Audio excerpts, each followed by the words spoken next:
Quoted, there is another world, but it is in this one. One world is marked by a bland forgetfulness where we do not permit ourselves an openness to the simple, grace beauty that is always with us. The other is marked by attentiveness, aliveness, love. This is the state of wonder, which is commonly treated as a passive phenomenon, a kind of visitation or feeling that overcomes us in the face of something wondrous. But the ground of the word, the Old English wondrian, is very active, meaning to be affected by one's own astonishment. To be affected by one's own astonishment. We decide moment to moment if we will allow ourselves to be affected by the presence of this brighter world in our everyday lives. Certainly, we get no encouragement from what Clarissa Pinkola Estes calls the overculture.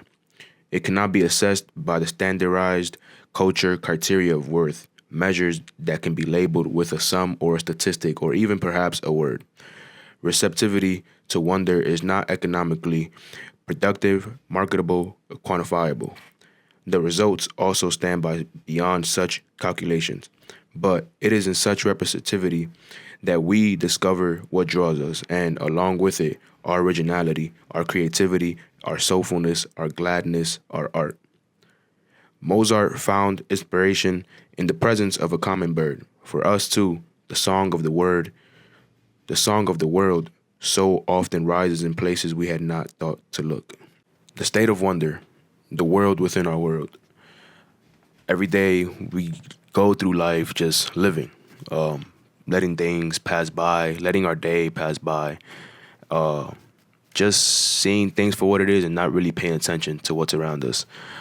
We don't pay attention to ourselves. We're always distracted by many things that cause distractions in this day and age now.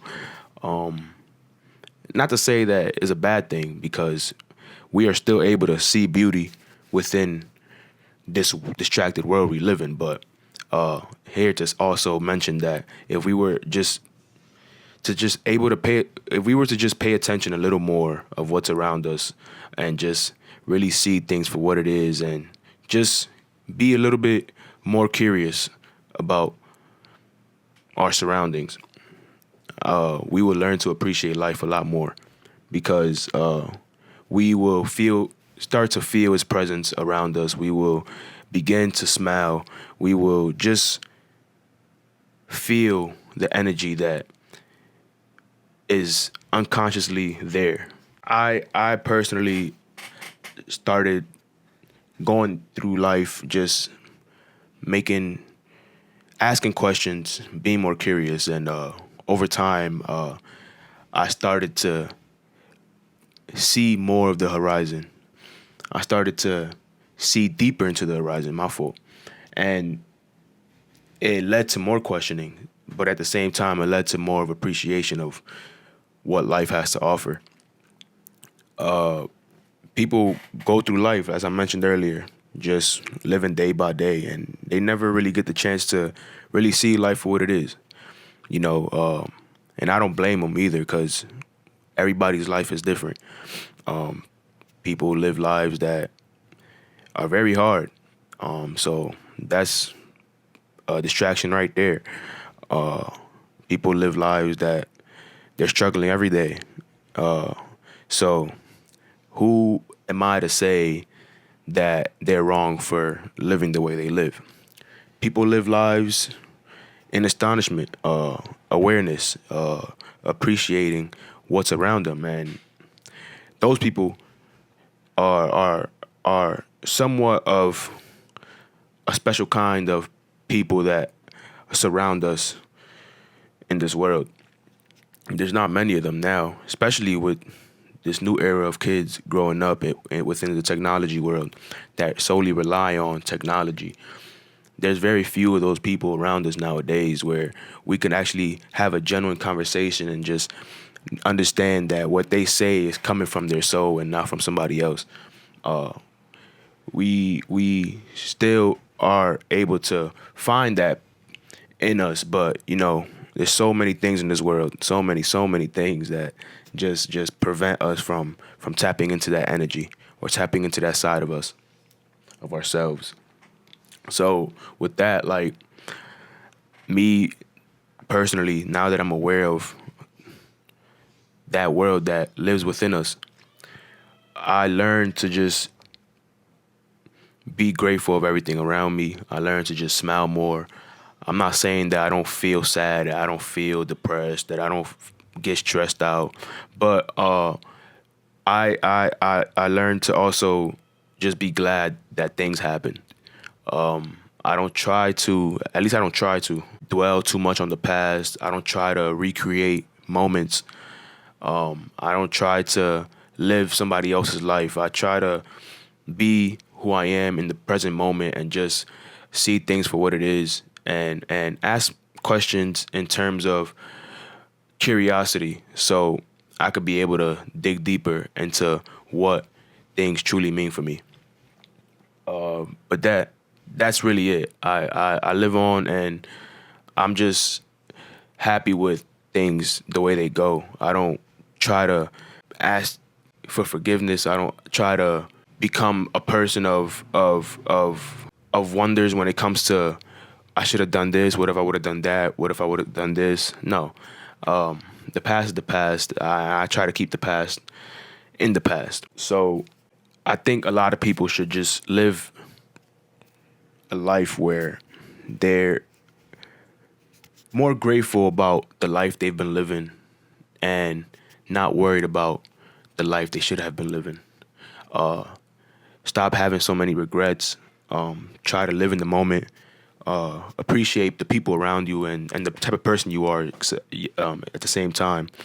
Learn to accept yourself, especially because technology, smartphones, social media, it creates that imbalance where we try to be somebody we're not, and we try to mimic other people in terms of trying to find our own ideology or uh, s- uh, uh, our own selves through somebody else's lenses. So that's not how things should work. We should be able to look at ourselves in the mirror and accept who we are, and just be able to find ourselves with through experience and being in the present moment. So I don't. I'm not saying that I don't use my phone. I don't saying that I don't use social media, because I do, but I try not to rear off the left side, which creates that imbalance. So be happy that things happen. Be yourself. Accept things for what they are, for who they are. Accept people for who they are, and just try to improve on yourself each and every day. Don't don't ever limit yourself to certain things. Assume that everything is figure outable. Assume that you can do a lot more than what's capable, and just always test yourself. You have the potential. I think everybody has potential in order